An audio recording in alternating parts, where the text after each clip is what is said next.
It is my pleasure to introduce my co-host, Mr. Les Block, with our next guest. Our next guest is Tony Bennett, one of those artists that Duke Ellington would have described as beyond category. Mr. Bennett once said, "I don't like saying I'm a jazz singer or a pop singer. I don't like categories. I just like to sing." And sing he has for over 60 years, and he is still at the top of his game. Leonard Feather, the former dean of jazz music critics, once said of Mr. Bennett, "Tony Bennett is the singer's singer, a voice for the ages, whose honesty of expression has left an indelible mark on the musical history of the century." Actually, that should be of 2 centuries. It is a pleasure and an honor to welcome Mr. Tony Bennett to our Johnny Mercer Centennial Tribute. Welcome, Mr. Bennett. Hi, Les. Thank you very much. Thank you. I know that you're a great admirer of Johnny Mercer. I've heard you talk about him before, and I just know from things you've said and I've been told about you that you are a real admirer of his. And I was wondering if you could say something about him from a singer's perspective or from your own perspective as a person as to what you think about him and his talent and his work. Well, I think of any entertaining artist in the world, we all have biographies, autobiographies, stories about how we started. None is better than the Johnny Mercer legacy. The fact that he grew up during the Depression and his father owned a bank in Savannah, and of all things, everybody lost their money, and it devastated his father. And he made a promise to his father. He said, "Someday, I know how sad you feel about losing everybody's money." He said, I'm going to do something in the music world that will make enough money to pay back all the people of Savannah that lost their money." And that dream came true. To me, it's the great American story. Someone should do a film on the life of Johnny Mercer just because of that story. It's a tremendous American story. And he didn't compromise. He believed in quality. He didn't like anything obsolescent. He wanted to make everything work, so he hired the masters like Frank Sinatra and Nat King Cole and Joe Stafford and just the best singers that he could find, and the greatest musicians like Nelson Riddle and Billy May. And he had a company that didn't compromise, didn't try to have some quick novelty that would just be forgotten and thrown away in the garbage can a few weeks later. Every record he made lasted. The company became highly successful with quality. He never ripped the public off. He gave them the best of himself. And I just think he's a magnificent artist. Can I ask you this? Because as a singer, you must have heard a lot of his singing, and I think from what I could tell, he is unique in the field of songwriters. I don't think there was a songwriter that I know of. Harold Arlen was a pretty decent singer, but I don't think there's anybody like Mercer who really could have had a career just as a singer and had so many hit songs as a singer. He was a wonderful singer. He made a couple of duets with Bobby Darin that some of my favorite recordings. Well, Mr. Bennett, since you like the Bobby Darin and Johnny Mercer album, why don't we play its title song, Two of a Kind, written by Johnny Mercer with some help from Bobby Darin. Billy? William? One, go.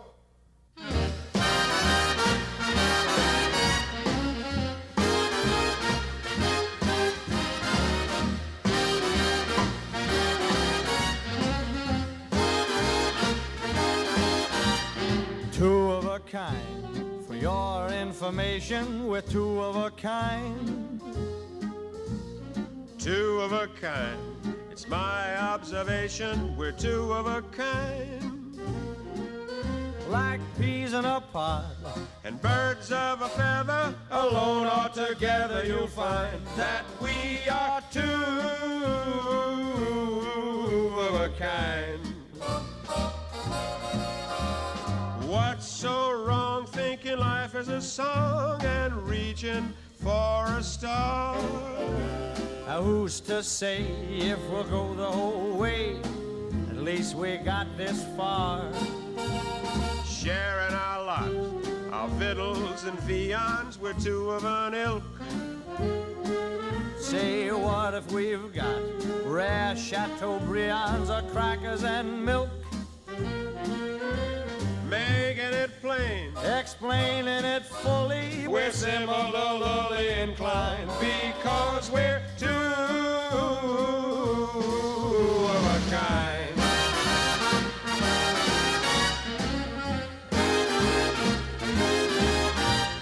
Two of a kind. When he's out of rhythm, I'm singing off key. I never heard you do that, John. Say never you mind, 'cause I'm sticking with him to sea above sea. Easy for me, oh, need we explain? When he warbles sweetly, I'm flat and completely behind because we're two of a kind. I get kicks when I meet the cute chicks who hang around this lad. And especially when they whisper to me, hey, honey, who's your dad? Two of a sort. Like two pomegranates from off the same tree. I'm with you, sport. Whatever you plan, it's a goes double with me. It's a goes double with you, huh? Yeah. I got a terrible thought. Most frightfully upsetting, and yet we are getting resigned to being two of a kind. We're two of a kind. We like working single Or working in twos. Keep us in mind. Give us a jingle. We got taps on our shoes. We'll dance. We're both of us like the Tower of Pisa. I'm a leaner like a Hisa inclined. Because we're two of a kind. Because we're Two of a kind.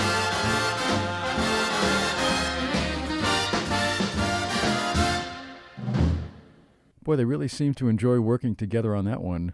You know, because of the additional lyrics Bobby Darin contributed to that song, Johnny Mercer gave him co-writing credit. Now, I wonder, Mr. Bennett, how many Johnny Mercer songs have you recorded?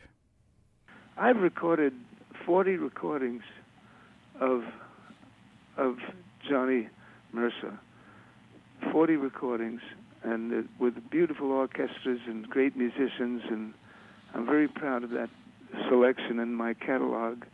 I've actually recorded 40 of his songs. Have you ever heard of this? There was something at the place called the Encore in Hollywood years ago during the war, and it was like a battle of the songwriters, and they'd get together in this bar at tea time on Sundays, and they would match creating new words and just do it off the top of their heads and just continue to do it for Sundays one after the other. And inevitably, at every one of those things, Mercer was the champ. I mean, they gave up as soon as he started doing it. He kept going and adding new lyrics and inner rhymes and beautifully punchlines, and it was just at the end, everybody raved and clapped their hands, and that was it. The game was over for the afternoon. Well, I never heard about that, but I know that happened during the Renaissance period in the United States. I always compare it to the turn of the century in France, when you had Maurice Ravel and Debussy and Tchaikovsky and the great painters like Monet and Van Gogh and Renoir, and it was a great Renaissance period. In the United States, the American Songbook, which was really introduced mostly by Fred Astaire, but Johnny Mercer was part of that. It was the only time when all these great composers got together and actually had jam sessions like you just described. It's just regretful that we can't tune in on something like that today. Now it's all about making money and not caring whether the songs are that good or not, as long as it's a hit. It's a different era, and you know, the era that Mercer came out of was with Cole Porter and George Gershwin and Irving Berlin and just the best composers. You know, it's amazing how it's a Renaissance period that'll never be topped. it's going to become, I'm positive that 35 or 50 years from now, where people call it light entertainment, the popular songs of those days, it will become classical music, the American classical music. I'm convinced of it. So it was written with such a high level of integrity and quality, and a lot of taste and a lot of talent. Well, there are people still writing those songs, as you well know, and you're doing some of them. We just spoke with Johnny Mandel recently for this show, and he said some marvelous things about you. And That's very nice. And he said something about when Tony Bennett puts his stamp on a song, that's it. He owns it. Nobody can do it again. Well, that's my game. I don't try to beat anybody out, but I like doing definitive versions.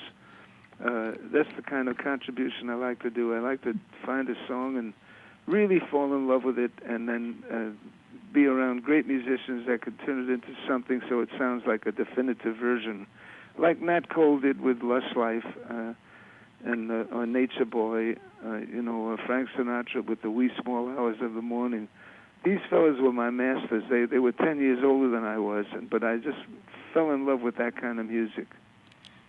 Well, here's a Mercer song that you recorded. It's what I love about this song is, aside from the fact that it's a beautiful song, is that it really tells a great story, or there's a backstory to the song, which talks about the kind of man that Johnny Mercer was. And that song is I Wanna Be Around, which, as you probably know, was originally called I Want to Be Around. That's the way it was originally written. And do you want to say something about that song? Because there's a great story to it. And I was always wondering how you ended up getting that song and what made you decide to take it and record it. Well, Sadie Vimmerstadt from Columbus, Ohio, Youngstown, Ohio, she wrote a fan letter to Johnny Mercer, and she said she was a big fan of Mercer's lyrics. And she said, Mr. Mercer, I wrote a song, and it sounds something like you would write. And he got a big kick out of the fan letter. So much so that he finished the song. He wrote it with her first 8 bars, and gave her 50% of the song. I thought it was a wonderful story, and it became the follow-up to my signature song, I Left My Heart in San Francisco, and that was the second record that came out, I Want to Be Around, and it really sold very, very well. Have you heard the story about Sadie was watching the Tonight Show one night, and this is the story she tells, and I just wonder if it's true, that she was watching the Tonight Show one night, and you were, I think it was an early, maybe it was the first, were you one of the first guests on the Carson Show? I was the first guest. That's what I thought. And that night, apparently, you had come off I Left My Heart in San Francisco, of course, a big hit. And Johnny Carson asked you, well, what's in the future? What do you have doing? He said, well, I'm thinking of a song. I'm thinking of recording a song, and I'm going to sing it now. And if the audience likes it, I'll go and record it. And Sadie was sitting in in her living room in Youngstown, Ohio, and you said the song is called I Want to Be Around. And she said, well, we almost fell off the chairs, because she hadn't been expecting that. She didn't think it was ever going to be recorded. And Johnny Mercer had told her that he wanted to have a very special vocalist do that, which is why he was taking so long and doing anything about it. And how did you get it? How did they get the song to you? Well, he had a song plugger that worked for his company, his publishing company, and he came to me and told me about the song, and he thinks it would be a terrific song, and explained how much Mercer wanted me to do it. And I remember him saying that that was the best performance that anybody did on one of his songs. It was a tremendous compliment for me, because I couldn't believe what a talented, great man Mercer was. He did a demo on that song in 1959. This is 2 years after he got it. He did a demo of that song and sent it to Sadie as a birthday present. Oh, isn't that nice? And the song, and on it you can hear him say, I want to be around. And then... to be around. That's wild. And I Want is so much better, and I never could quite figure out who actually put the Want in, because initially his first record... I probably did, because I always like to communicate with the average citizen. We all, Americans have a wonderful form of slang that really works. And it was an interesting recording because it was done as kind of a fast 4 swing thing, like so almost like a slow bassy beat. And you took it and did something very different with it, and it's amazing to hear the 2 songs back to back. And so what I'd like to do is to first play the Johnny Mercer recording of it. I'd like to hear that. And we'd be happy to send it to you. We'd have to send a copy to you if that's okay. And so we're going to play that, and then we're going to play your version of the song. I see. And then we can chat a bit about that. So here goes Johnny Mercer's version, and then Tony Bennett's.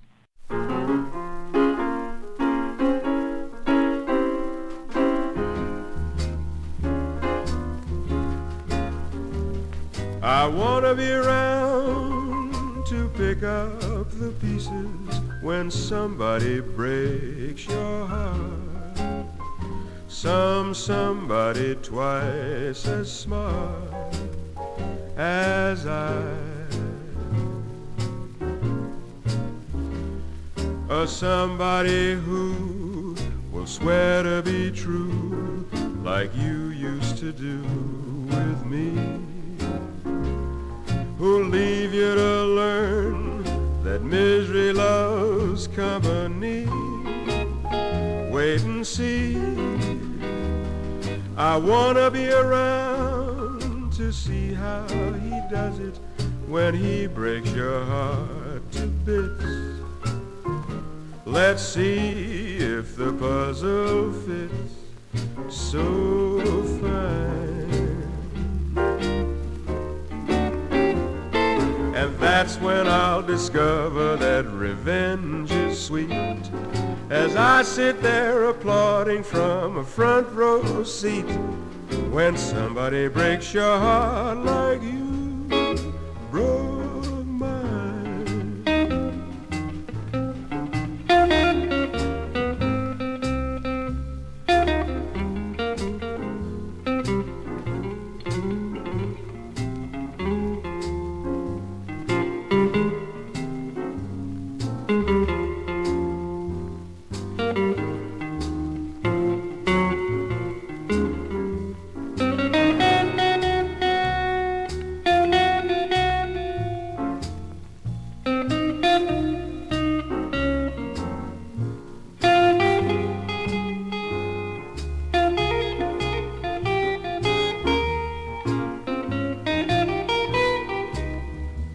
I wanna be around to see how you like it when he breaks your heart to bits.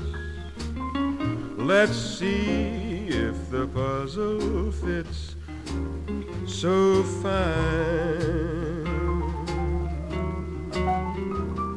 And that's when I'll discover that revenge is sweet, as I sit there applauding from a front row seat, when somebody breaks your heart like you broke mine.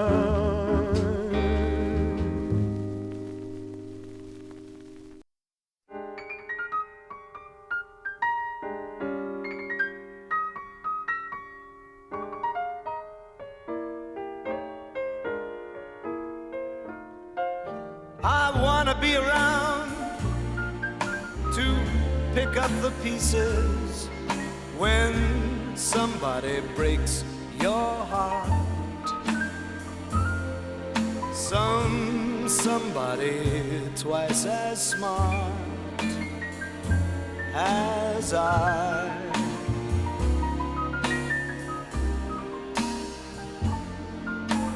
Somebody who will swear to be true as you used to do with me,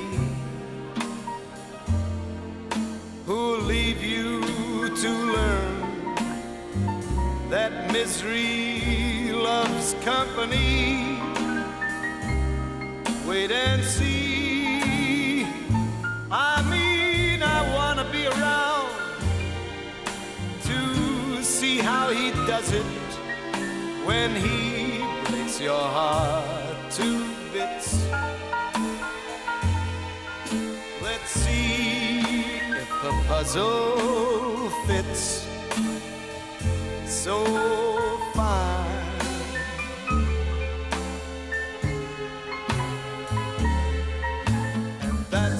then I'll discover that revenge is sweet.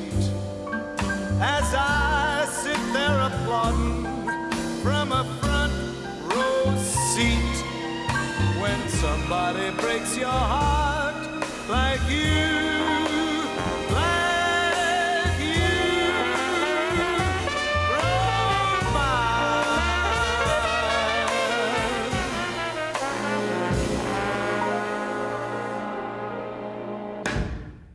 You know what inspired Sadie to come up with the idea for that song was her rage at Frank Sinatra for leaving his wife Nancy for Ava Gardner. And later, when Ava left Frank, Sadie felt he really got what he deserved. So she wrote, "I want to be around to pick up the pieces when somebody breaks your heart." And that's what she sent to Johnny Mercer. And that was a great reading of that beautiful Mercer song, Mr. Bennett. Anything Mercer did was great, actually, you know. And I'm trying to, in Savannah, they asked me if I would put together the 40 recordings I made of Mercer songs, and just put them out in that town permanently so that people could buy it. That one album just in Savannah. Are you going to do? That's great. Are you going to do that? They're talking about it, and they wanted to do it. And Alan Bergman of Alan and Marilyn Bergman, he told me that they definitely wanted to do it. And I have my son who manages me, and they're working on it. I so hope they do it because I'm proud of all the recordings I recorded. You know, I like the one Somewhere Someday We'll Be Close Together, Wait and See. Oh, by the way, this time the dream's on me. And I love that recording that I did. To me, that's a definitive version of that particular song. One of your many definitive versions, by the way. Thank you. You are listening to the Johnny Mercer Centennial Tribute Special. Let's return to Mr. Tony Bennett. Now, here's another definitive version we want to play now. You did an album with Bill Evans in 1975 on Improv Records, which I realized later was your label that you started because things were kind of getting a little weird in the music business, and you couldn't get the kind of play that you couldn't get the kind of records made that you wanted, so you started your own label. Right. And that record has been called by many, many critics as the best example of a singer working with a pianist. It's never been topped. And you did a Mercer song on that album, the first album, called The Days of Wine and Roses. Oh, yeah, wow. It's absolutely beautiful. And, of course, Mr. Evans helps a lot, too. And it must have been fun. It must have been fun doing this with him because I gathered you probably did it at the same time, which nobody does today. Oh, no, that's how we recorded the whole album. We did 2 albums, all live, you know, just no tricks. Just had a great engineer and made sure that Bill Evans' piano was as voluminous as my voice, and we had a beautiful balance and loved doing those 2 albums. And for our audience, by the way, there is a single CD which has both those albums on it, including the outtakes, which is available now. And I suggest you go out and get it because you'll never hear anything better than this. Wow. So here is Days of Wine and Roses by Henry Mancini and Johnny Mercer.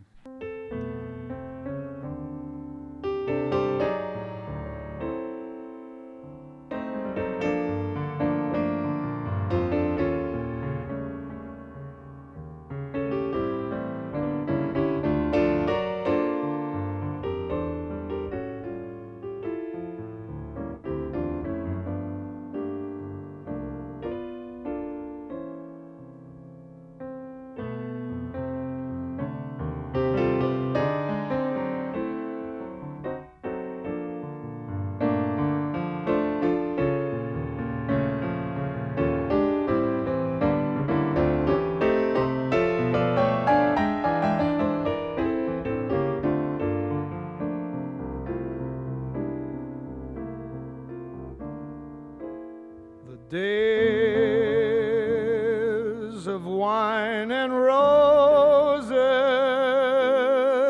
laugh and run away like a child at play through the meadowland toward a closing door, a door marked nevermore.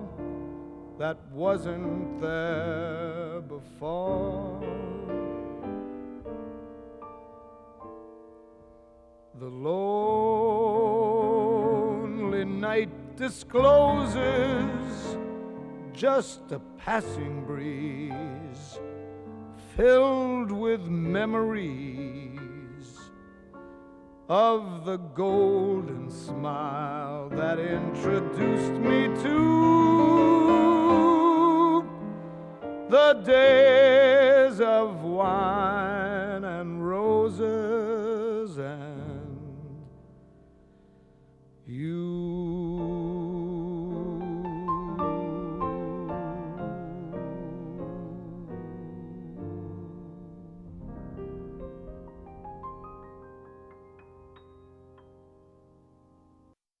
Well, that was absolutely beautiful, Mr. Bennett. Just absolutely gorgeous. And there's another song that I wanted to play that Mercer wrote, partly because you recorded it with the Count Basie Band, and you were the first, and I think it's true, you were the first person of that stature as a singer to record with Basie. Right, I was the first one, yeah. And is it possible that Mr. Sinatra got an idea to do that because of your record, do you think? I might guess that, but I wonder if that's true.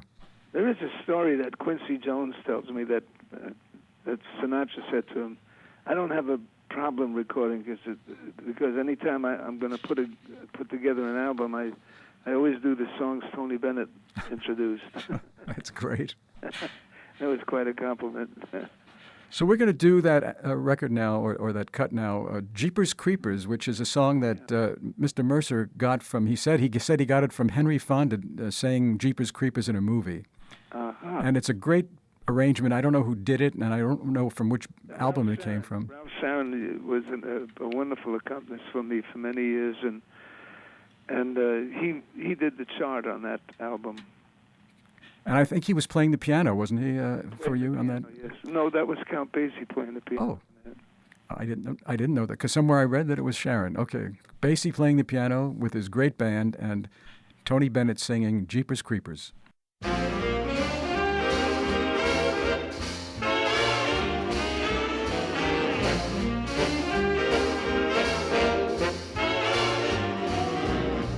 Jeepers Creepers, where'd you get those peepers?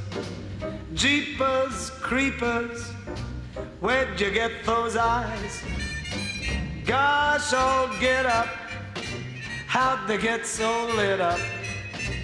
Gosh, oh, get up, how'd they get that size? Golly gee, when you turn those heaters on, woe is me, I gotta put my cheaters on. Jeepers Creepers, where'd you get those peepers? Oh, those weepers, how they hypnotize. Where did you get those eyes?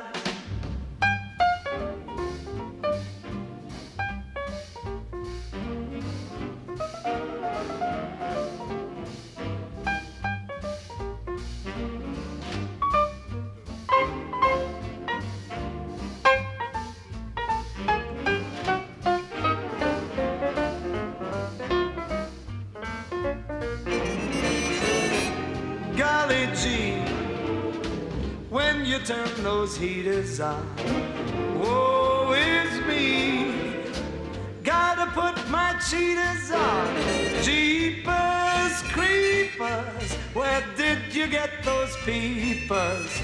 Oh, those weepers, how they hypnotize.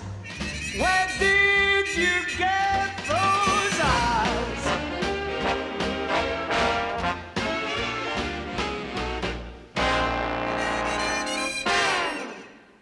That was this. What did that band swing on that one? What a great chart on that. That was an amazing album because they were doing one-nighters in those days, and they came in. We started at 12 o'clock at night and did the whole album, and we ended up at 6 o'clock in the morning. We actually did the whole album in one night, and they got on the bus and drove 250 miles to the next performance date that they were doing. Well, the last song we'd like to play was originally a French song written by Michel Legrand, at least the music by Michel Legrand. And I know Mercer must have had an interest in France and Paris, because he's done a number of those kind of things where he's taken French songs and put English lyrics to them. And I think Blossom Dearie actually introduced him to this song. And it's called Once Upon a Summer Time. And I heard once that you said that you had shared an apartment with Mercer in London for a while. Is that true? It's not true, no. Not true. He was kind of around the corner and heard that I was painting there, and he wanted to see my paintings. Gene Lees took my paintings over to him, and I never really had a personal involvement with him at all, but it was just a great respect. He came back and said he told Gene Lees how much he enjoyed my paintings. Well, they are beautiful. Well, they're coming along. No, you're one of the. I'm just having fun with it, you know. I love doing it.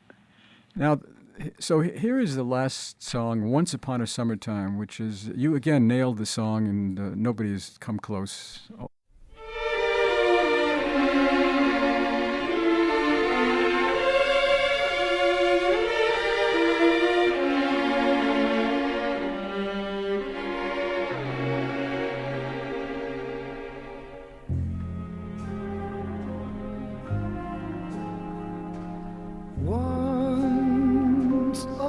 Summertime, if you recall, we stopped beside a little flower store. A bunch of bright forget-me-nots was all you'd let me buy you. Once upon a summertime, just like today, we laughed the happy afternoon away and stole a kiss in every street cafe.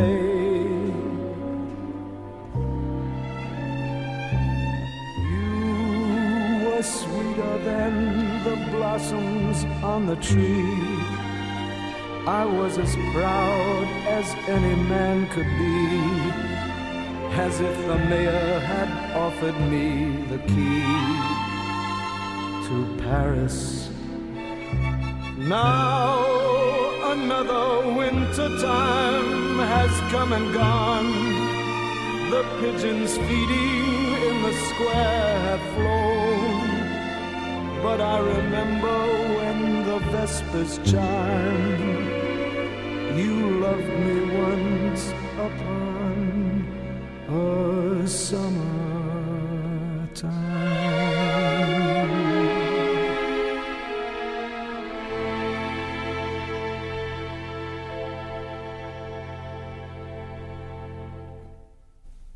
Another Tony Bennett song that nobody can touch. So, wow, beautiful. Thank you. Mr. Bennett, thank you so much for taking the time to speak with us. This is going to be a wonderful part of our centennial celebration for Johnny Mercer. Well, it's been very enjoyable. Thank you very much. We've been listening to Mr. Tony Bennett. This is the Johnny Mercer Centennial Anniversary Celebration. My name is David Cummings. Les Block in the studio with me. We're going to go on to talk with Mr. Phil Furia, biographer of Johnny Mercer, wrote a book called Skylark. Mr. Furia. We are really pleased to have you here with us, Phil Furia, Johnny Mercer's biographer, and to have you join us in celebrating the Johnny Mercer Centennial. Professor Furia's, I'm going to call you Professor at the moment. Professor Furia's Mercer biography is titled Skylark, The Life and Times of Johnny Mercer. And the book was described in Publishers Weekly as a sensitively and wonderfully in-depth work on the lyricist of classical songs like One for My Baby and Moon River. Furia expertly details how Mercer's Southern gentleman background would always set him apart in his lyrics, and how he also captures all the successes and failures in Mercer's long career. Professor Furia is the past chair of the Department of Creative Writing and English at the University of North Carolina in Wilmington, and prior to that he was the chair of the English department at the University of Minnesota, which is where I met him. Professor Furia is the author of the highly acclaimed first book on American lyricists, The Poets of Tin Pan Alley, and also the biographies of Ira Gershwin and Irving Berlin. He is the co-author of American Songs, The Stories Behind the Songs of Broadway and Tin Pan Alley, which is a marvelous book. I love that book, and I get a lot of my stories from there. And a soon-to-be-released book on the Hollywood musical, which is going to be titled The Songs of Hollywood, which he wrote with Laurie Patterson. So welcome back, Phil, to the Twin Cities. It's great to have you with us. Oh, that's a nice feeling, yeah. We're actually coming back this Christmas for a week. Will you call me? Absolutely. You'll be my first phone. Oh, my second one after my son. Okay, I'll take that. Yeah. Now, in your book, Skylark, you write about how unique Mercer was in the world of lyricists. I can't think of another lyricist who was so successful in so many areas other than in writing lyrics. And could you tell us a little about Mercer and what makes him so unique? Well, I became interested in writing about Mercer when I moved to the South, which is about 15 years ago, because he was the only lyricist of that great generation of Irving Berlin, Ira Gershwin, Larry Hart, Oscar Hammerstein. All of them were New Yorkers, and even if they weren't New Yorkers, like Cole Porter, who came from a town called Peru, Indiana, he wrote like a New Yorker. Johnny Mercer was the only Southerner in that whole group, and I just was curious how, as he often described himself, an Episcopalian choir boy from Savannah, fit in with a group of lyricists, most of whom were Jewish New Yorkers. And it intrigued me that he could write in their style with marvelous, witty, urbane rhymes, but he could also write in a kind of vernacular style that was different from anything that they could do as New York writers. So I just thought he had an incredible range as a lyricist. In his lyrics you have images of the countryside, of birds, skylarks and meadowlarks, and images of trees and rivers, and a whole kind of pastoral world that you don't get in the big city lyrics of those other lyricists. Well, I remember us talking about other unique qualities about him having to do with his outside his lyricist life, and I can't think of any other lyricist or even composer who had careers in so many other areas, or at least two other areas aside from lyric writing. Could you talk a little about that? Right. Well, he was one of the few lyricists who was also a very popular singer. When you think about the great singers from the 30s and 40s, you think Crosby and Sinatra, but Mercer was one of the best kind of jazz singers of his era. He sang with Paul Whiteman. He sang with Benny Goodman. He had his own radio show. And he brought to the art of lyric writing the sensibility of a singer. He knew what sounded well, what kinds of syllables were as the songwriters used to say, really singable. What kinds of words you could really get your teeth into as a singer. So, he was performing songs as well as creating them. And he was also a very successful businessman. He founded the first big record company on the West Coast, Capitol Records. And, it turned into, and he sought out talent like Joe Stafford and Peggy Lee. He caught these band singers who were in California during the war, and he signed them up to record for Capitol. And his biggest find, of course, was a piano player named Nat King Cole. And he persuaded Nat King Cole to record for Capitol and not just play the piano, but sing. He said, you can sing these songs as well as play them on the piano. So here's a guy who was a successful businessman. And I understand he also did the A&R stuff for Capitol Records. He really ran that company. He did. He picked artists and repertoire who sang what songs. Now he did have a very shrewd businessman named Glenn Wallachs who handled the money side of the business, and would always complain that all Johnny Mercer cared about was getting great singers in to sing great songs. And Johnny wasn't very good at the commercial side of the business, but at the artistic side of it, he was terrific in terms of picking good singers and getting them good material. You know, he got the daughter of one of his collaborators, the composer Richard Whiting. He got Margaret Whiting to record, and he picked songs for her like Moonlight in Vermont. You know, it was written by two, at that time, unknown songwriters. And Mercer saw it as a really great song, and he said, you know, this song is for you, and he coached her on how to sing it and what to think about the kinds of images she should have in her mind when she was recording the song. So he really knew how to bring out the best in talented people. And I agree about his singing. He was an amazingly great singer. And Harold Arlen's had a very lovely voice, but there was no way that you can compare his success as a singer with that of Mercer. Mercer had #1 hits. Right. It's quite an amazing story. Yeah, and he picked up his singing style when he was growing up in Savannah. He loved what were then called race records,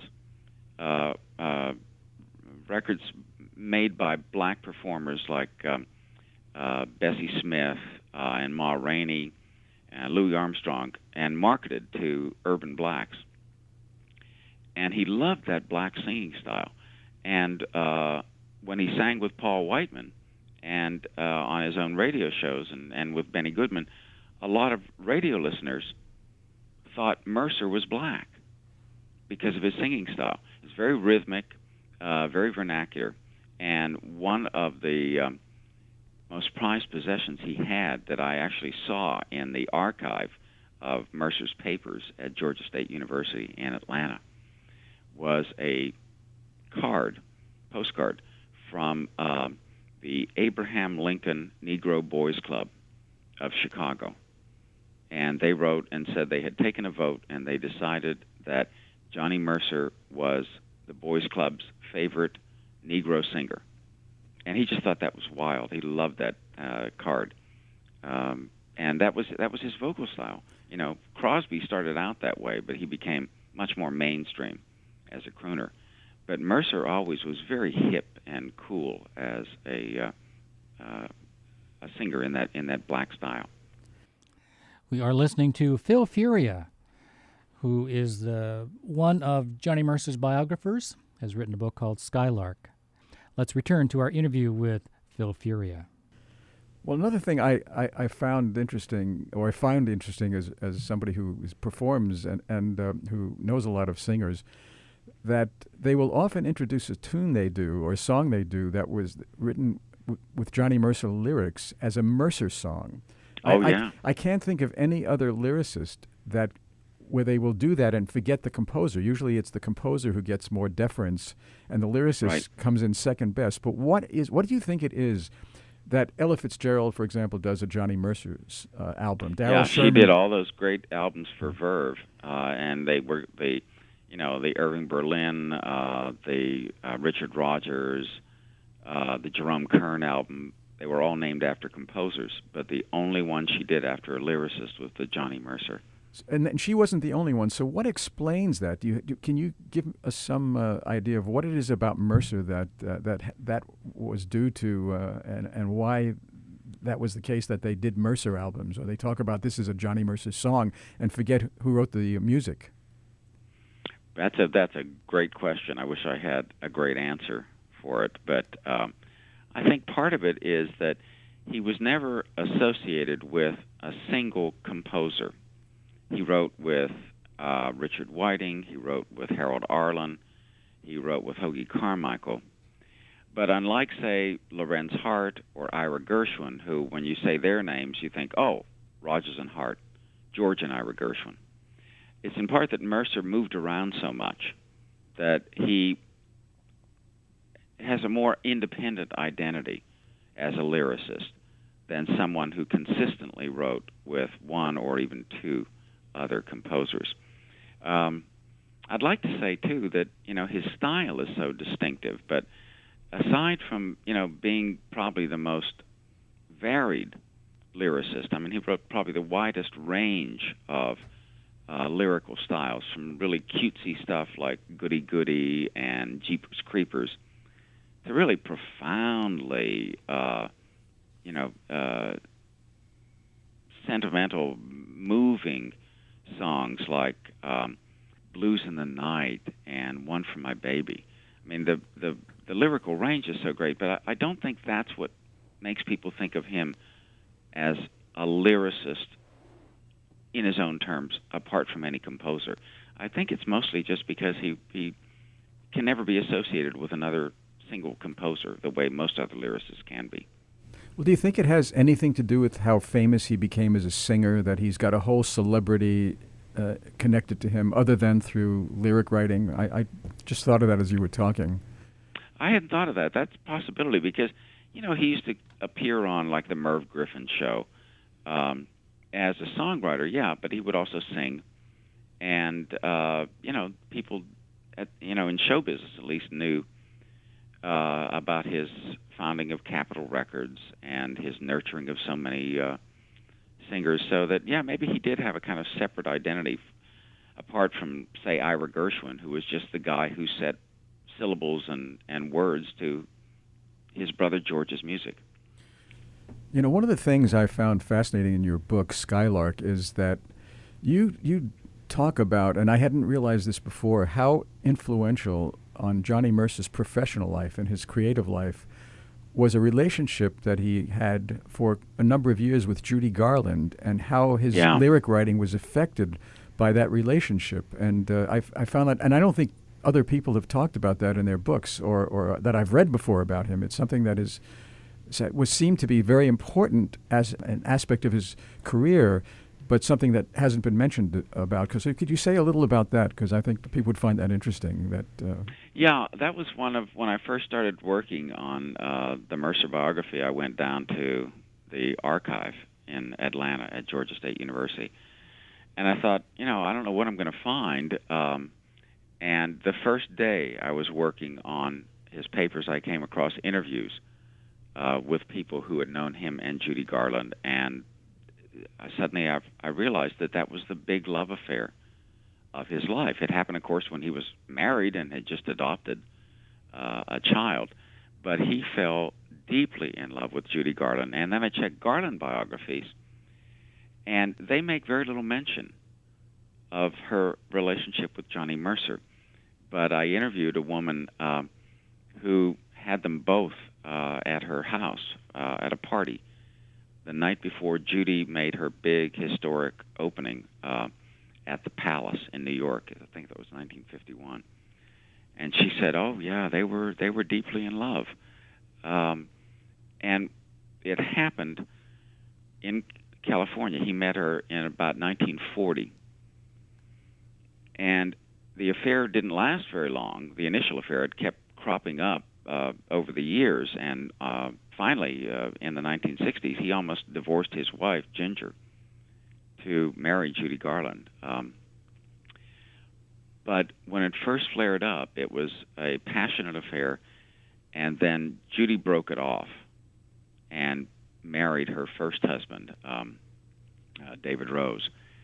And Johnny was devastated by the loss. And if you look at what he writes in those years, they are his first really heart-wrenching songs, like Blues in the Night and One for My Baby and I Remember You. All of those songs come, I'm sure, out of his heartache over his love affair with Judy Garland.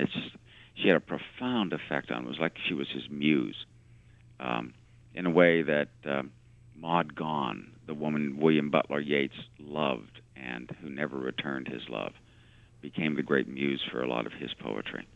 Judy did the same thing for Johnny Mercer. I'd like to spend a little time talking about what makes Johnny Mercer a great lyricist. And, Okay. and in fact, there was a quote in your book, I think, that said that Oscar Hammerstein, of course, Rodgers and Hammerstein, I don't know if they do records of Hammerstein songs. You don't hear, this is a Hammerstein song. No, you hear a Johnny they Mercer don't say song. that. In It- fact, there's I know you know this story, but there's a classic story of Mrs. Oscar Hammerstein. Dorothy Hammerstein was in a party, and someone was at the piano and began playing and singing Old Man River. and somebody said, "Oh, Old Man River, what a great Kern song." And she'd been hearing that all of her life, and she had enough. She said, "Excuse me, Jerome Kern did not write Old Man River." And the guy turned around and he said, "Of course he did. That's from Showboat." And she said, "No, Mr. Kern wrote Dum Dum Dum Dum. My husband wrote Old Man River." What a great story. Yeah. Apparently, Hammerstein declared Johnny Mercer is the most perfect American lyricist. He is pure American. Yeah. What a great And I think compliment. he was thinking there that, Hammerstein again was a New York writer, descended from Jewish immigrants, and didn't really feel in the mainstream of American culture, and admired Johnny Mercer for the facility with which he could talk about the American landscape, could use vernacular phrases, could just be in touch with a larger part of America than the New York sensibility we get from so many of the lyrics by Ira Gershwin and Larry Hart and Cole Porter, again, albeit from Indiana, but who is probably the most New York sophisticated writer of all those lyricists. But Mercer was different. Mercer had a wider reach across all of America. During the interview you just heard with Mercer biographer Philip Furia, he said that some of Mercer's greatest songs were inspired by his passionate and unfulfilled relationship with Judy Garland. One of those songs is I Remember You, with its deceptively simple yet poignant lyric. Mercer himself acknowledged that he wrote the song for Garland because he had such a crush on her that he couldn't see straight. According to Mercer biographers, it seemed that everyone in Hollywood was aware of the Mercer-Garland affair, including his wife Ginger. Several years after Mercer's death, Mrs. Mercer co-edited a book of her husband's lyrics, and interestingly, the song I Remember You was omitted from the book. Many years after that, during an interview with Mrs. Mercer, shortly before she died in 1994, she was asked to name her favorite Johnny Mercer song. And listen carefully to her answer because she was quite ill at the time and was having difficulty speaking. Is there a personal favorite song of yours? One that sticks out that you liked maybe more than anything else? I remember you. You heard that right. She did actually say, I Remember You. Unfortunately, Judy Garland never recorded I Remember You. All that exists are transcriptions from two 1943 Armed Forces radio shows where during medleys of Mercer's songs, she sang only the first 4 lines of the song. In the first transcription, Garland was joined by Bob Hope and Johnny Mercer, and in the second, by Bing Crosby. In the one with Crosby and Garland, they were doing a parody of Mercer lyrics, and she substitutes the word nightmares for kisses. One could draw inferences from that substitution in view of the scandal surrounding her relationship with Mercer. Let's hear those transcriptions. Well, gang, a lot of you ask command performance for your favorite songs, and I know I really should sing more than I do. But you know how it is. They make me introduce train whistles and tell jokes. Fundamentally, I'm not a comedian. I took up comedy as a hobby and because I like to eat, too. But my real talent lies in the field of music, and tonight I go back to the field. What a thrill. All over the world, the radio is turned on, Hope turns on the voice, and Crosby turns off the radio. As I begin my concert tonight, I will be assisted by a fellow who writes songs, Johnny Mercer, and a little girl who sings, Judy Garland.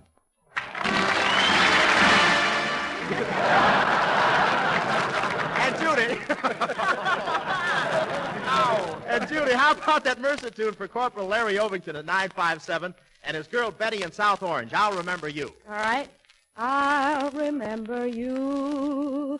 You're the one who made my dreams come true a few kisses ago. You know, I begin to feel the lack of an orchestra. I didn't want to do it. I didn't want to do it. Oh, yes, you did.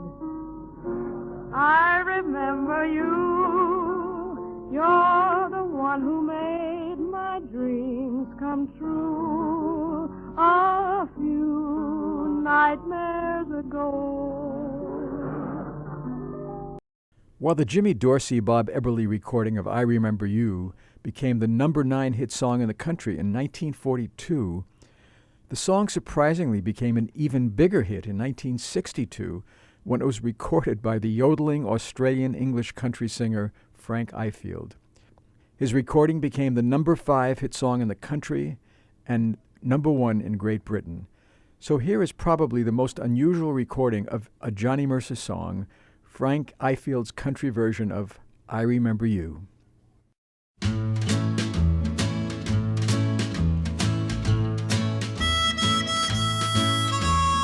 I remember you. You're the one who made my dreams come true. A few kisses ago, I remember you. You're the one who said I love you too. Yes, I do, didn't you know? I remember too a distant bell and stars that fell like the rain out of the blue. When my life is through and the angels ask me to recall the thrill of them all, then I will tell them I remember you. I remember too a distant bell and stars that fell just like the rain out of the blue. When my life is through and the angels ask me to recall the thrill of them all, then I will tell them I remember, tell them I remember, tell them I remember you.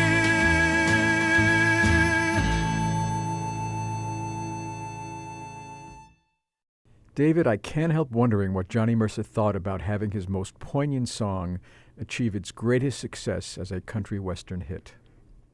Les, we can only wonder what Johnny Mercer would have thought of Frank Ifield's version of that song. Well, this concludes the second hour of this Johnny Mercer special. I would like to thank the one and only Mr. Tony Bennett and author Mr. Phil Furia for their invaluable contribution to this program.